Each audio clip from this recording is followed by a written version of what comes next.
Hey guys, Matt here. I just want to make a quick stop with you on our journey through Psalms. More importantly, I want to do a splash and go with you on two verses in Psalms 147 that really spoke out to me. 147 is a very special psalm in that it's chiastic. Chiastic is a structure of poem, and I know I'm hitting you guys out of left field with talking about English lessons and poem structure, but it's one of the things that makes 147 really special to me, and that in its chiastic nature, a chiastic poem can do a number of things. You can read it standard from beginning to end. It can sometimes be read backwards. But in the case of 147, we have 20 verses, and so we can literally fold it in half on itself. And then we can create two poems that are mirror images of each other. And that if we look at like verse 5 and verse 15, where we're 5 from the top and 5 from the bottom, when we fold it in on itself, those two verses speak to each other. Now 15 says, He sends his command to earth, his words run swiftly. 5, great is our Lord and mighty in power, his understanding has no limit.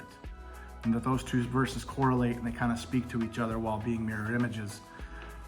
And then we can do the same thing as we look at what we're about to dive into, that we take the psalm as a whole and that we fold it down the middle around verses 10 and 11. And we have verses 1 through 9 on one side where we have God, the creator, the healer, the provider. And we have 12 through 20 where again we have God, the father, the protector, and the ruler. And the spine of verses 10 and 11 speaking directly to us as men, as humans. Right? And that we have God on both sides of man, surrounding us on both sides with man in the middle, which is exactly how we were created. Now, my favorite translation of 147:10 reads, His pleasure is not in the strength of the horse, nor is his delight in the legs of a warrior. Your version might say the legs of a man or the strength of his legs. Excuse me. But I like the version that reads warrior because it makes me think of Iceland. Now, I have ancestral roots there, if you couldn't tell, and so I like to study Iceland.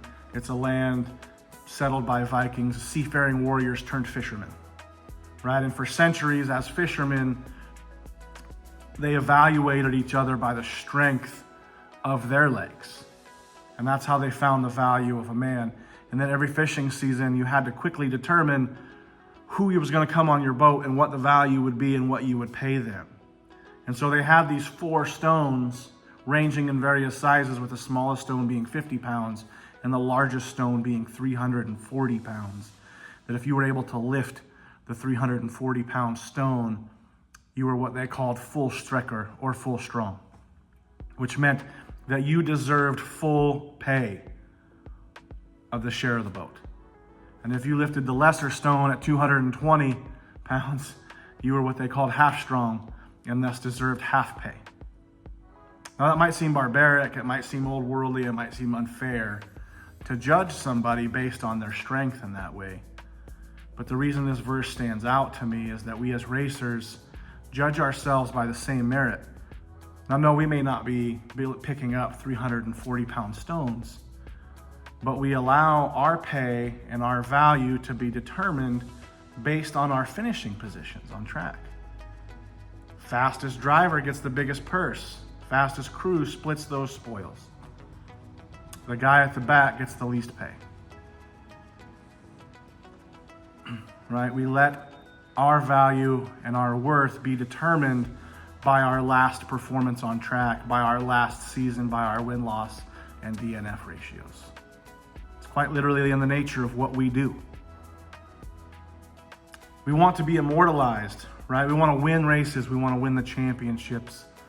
We want to make the Hall of Fame.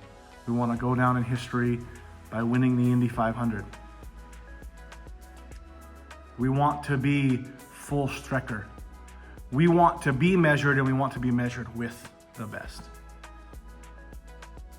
But as people, we measure ourselves in the mirror every day as well, before we even make it into the shop. Right? Where do we stack up? What is my worth?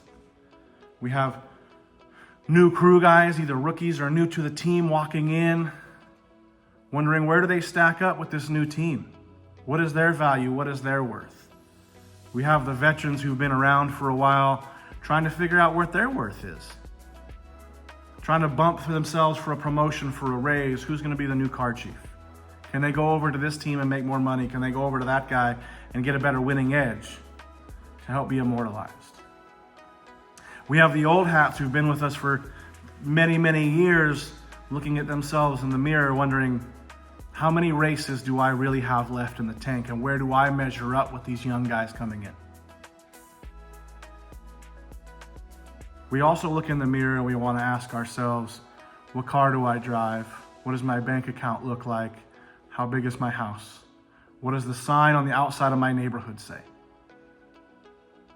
And in both instances, like I said, we all want to be full striker. We want to be full strong.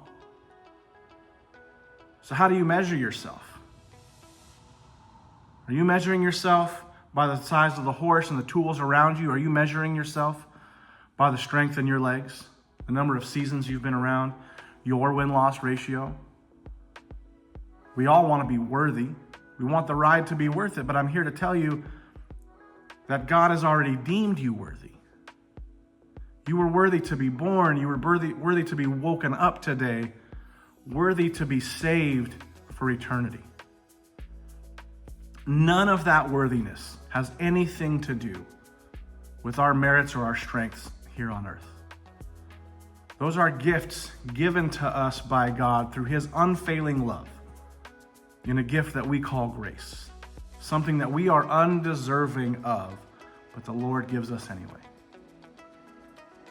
That brings us to verse 11. And that we know that the Lord does not find delight in our strengths here on earth, but what does the Lord find delight in? Well, He quite literally finds delight in those who fear Him and those who put their hope in His unfailing love. And by fear, we're not talking about fear of God striking you down with a lightning bolt.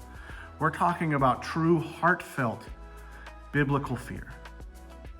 As we talk about mirror images of things, the relationships that we have on earth are mirror images of the relationship that we are supposed to have with our Father in heaven. And the greatest example of that being the relationship that we have with our spouses here on earth. That love that we feel for them, that sacrifice that we put ourselves through.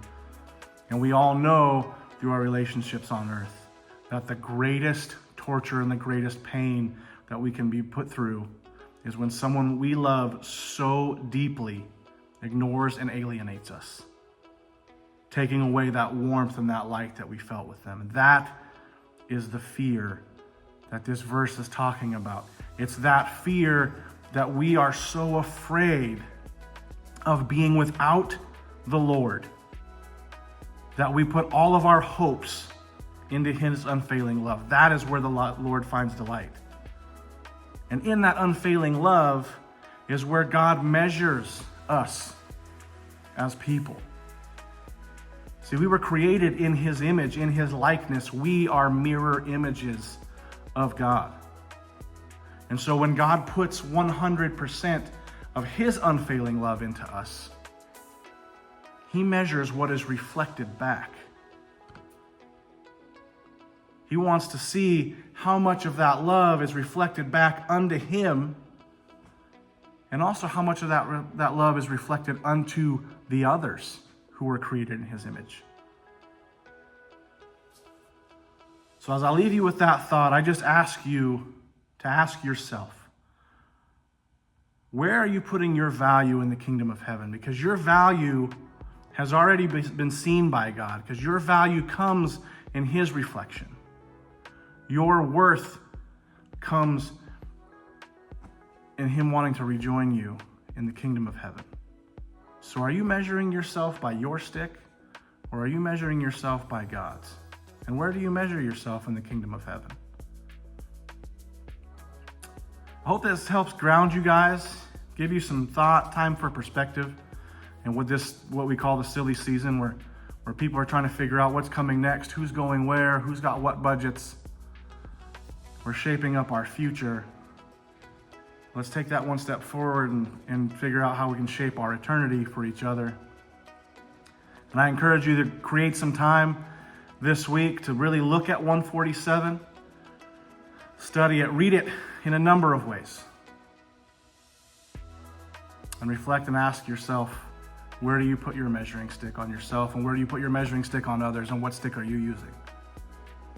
And so until then, I pray for you all. I love you. God bless you. We'll see you back next week for more Wednesday Wisdom.